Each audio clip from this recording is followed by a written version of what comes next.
तो एक बहुत ही जबरदस्त खबर आई है। नागौरी अश्वगंधा को जीआई टैग मिल गया है। जी, ज्योग्राफिकल इंडिकेशन टैग। हाँ, और मुझे तो लगता था कि भाई अश्वगंधा तो अश्वगंधा होता है हर जगह एक सा, लेकिन ये तो सोजत की मेहंदी के बाद राजस्थान का दूसरा एग्रीकल्चरल प्रोडक्ट है। बिल्कुल। तो आज इसी पर थोड़ी गहराई से बात करते हैं कि आखिर इसमें ऐसा क्या खास है। देखिए, ये बहुत बड़ी बात है। ये जीआई टैग ये सिर्फ एक सर्टिफिकेट नहीं है। अच्छा, ये समझिए कि उसका बर्थ सर्टिफिकेट और पासपोर्ट दोनों एक साथ हैं। बर्थ सर्टिफिकेट और पासपोर्ट, क्या बात है। हाँ, ये साबित करता है कि इसका जन्म नागौर में हुआ है और अब ये दुनिया भर में अपनी क्वालिटी की गारंटी के साथ बेचा जा सकता है। और इसका रजिस्ट्रेशन भी तो नागौरी वेलफेयर सोसाइटी नागौर के नाम से हुआ है। जी बिल्कुल। इसने नागौर को, आप कह सकती हैं, कि ग्लोबल मेडिसिनल मैप पर एक अलग ही पहचान दे दी है। वाह, तो सबसे पहला सवाल यही आता है कि ये दिखता कैसा है। मतलब क्या कोई भी देखकर बता सकता है कि अरे ये तो नागौर वाला अश्वगंधा है? हाँ, काफी हद तक इसकी पहचान बहुत अलग है। ये समूह 33B किस्म का है। समूह 33B, ये कोई साइंटिफिक नाम हुआ?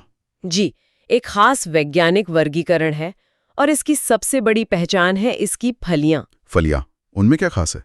वो आम अश्वगंधा से काफी बड़ी होती हैं, करीब 8 से 9 मिलीमीटर की। 8 से 9 मिलीमीटर, ये तो काफी बड़ा साइज हुआ। जी, और फिर है उसका रंग।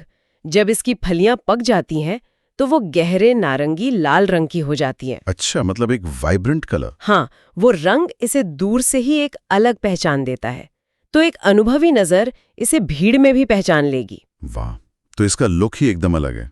लेकिन खूबसूरती से आगे बढ़कर जो असली चीज है, यानी इसके औषधीय गुण, उसमें क्या खास है? हाँ, दवा कंपनियां इसके पीछे इतना क्यों है? यही तो इसका असली जादू छिपा है, जमीन के नीचे। मतलब जड़ों में? जी, इसकी जड़ों में एल्कलॉइड्स की मात्रा बाकियों के मुकाबले बहुत ज्यादा होती है।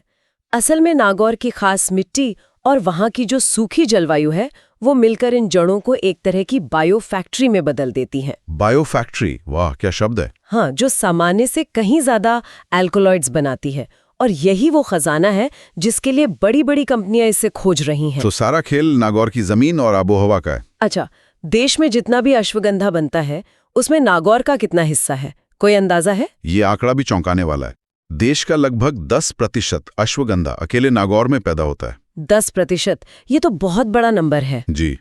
और अब इस जीआई टैग से इस बड़े उत्पादन को न सिर्फ अंतर्राष्ट्रीय पहचान मिलेगी, बल्कि सबसे बड़ा फायदा यह है कि अब कोई और अपने लोकल प्रोडक्ट को नागौरी अश्वगंधा कहकर नहीं बेच पाएगा। हाँ, ये एक तरह से ब्रांड प्रोटेक्शन हो गया। बिल्कुल। ठीक है, तो इसकी जड़ों में एल्कलॉइड्स ज्यादा हैं, पर एक सवाल है, क्या दूसरी जगहों पर, मतलब लैब में या वैज्ञानिक तरीकों से ऐसी क्वालिटी पैदा नहीं की जा सकती? बहुत अच्छा सवाल है।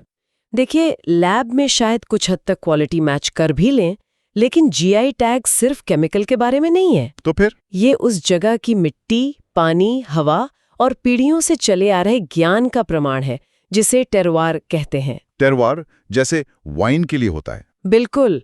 आप शैंपेन फ्रांस के बाहर नहीं बना सकते, वैसे ही असली नागौरी अश्वगंधा नागौर के बाहर नहीं उग सकता।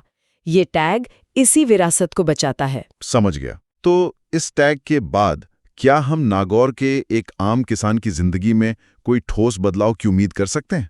क्या उनकी आमदनी बढ़ेगी? निश्चित रूप से। पहला बदलाव तो ये होगा कि उन्हें अपने उत्पाद की बेहतर कीमत मिलेगी, क्योंकि अब इसकी प्रामाणिकता पर मोहर लग गई है। सही बात है। दूसरा, एक्सपोर्ट के दरवाजे खुलेंगे, और जब कोई नकली माल बेचकर दाम गिराने की कोशिश करेगा तो उस पर कानूनी कार्रवाई हो सकेगी। यानी सीधे सीधे किसानों की आय बढ़ेगी और उनकी मेहनत को सही सम्मान मिलेगा। जी बिल्कुल।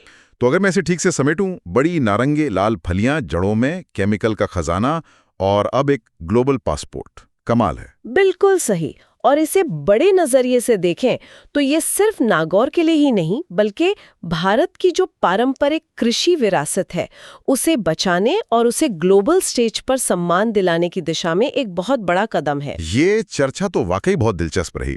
चलिए, श्रोताओं के लिए एक सवाल के साथ इसे समाप्त करते हैं। जरूर।